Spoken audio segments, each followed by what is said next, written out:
étrangères, de la coopération africaine et des Marocains résidant à l'étranger.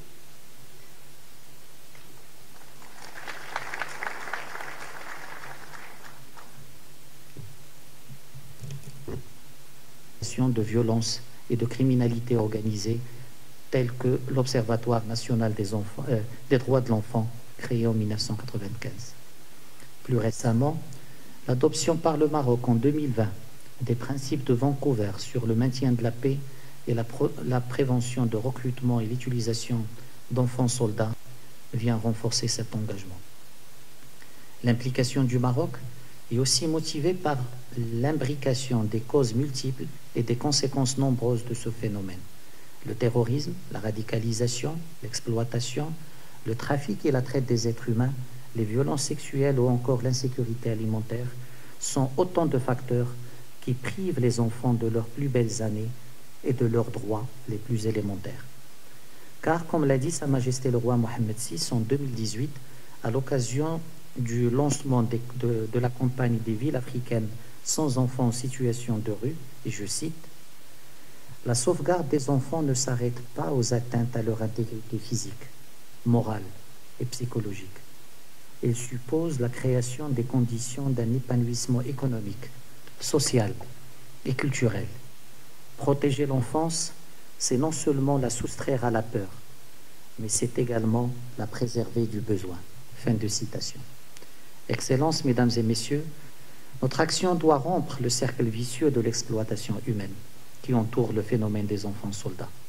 À travers ce centre, le Maroc souhaite apporter sa pierre à l'édifice en contribuant au débat par la formulation des propositions concrètes suivantes.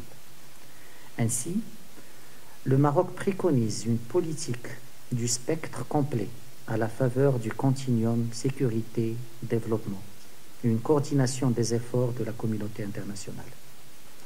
Le Maroc défend une approche plurielle, à la fois globale et locale, académique, politique, théorique et pratique, alliant lutte et prévention. Enfin, le Maroc appelle à mettre fin à l'impunité des personnes responsables du recrutement et de l'utilisation criminelle des enfants et d'autres violences graves en soutenant la surveillance et la communication systématique par les Nations Unies des violations des droits de l'enfant dans les conflits.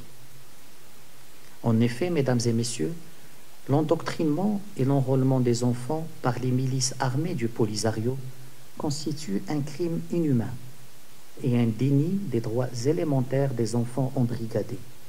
Ils sont aussi une violation flagrante des résolutions adoptées par le Conseil de sécurité en la matière. D'autant que l'embrigadement des enfants forcés par la milice est encouragé par l'Algérie dans les camps de Tindouf, ce qui alimente l'instabilité en Afrique du Nord et dans le Sahel.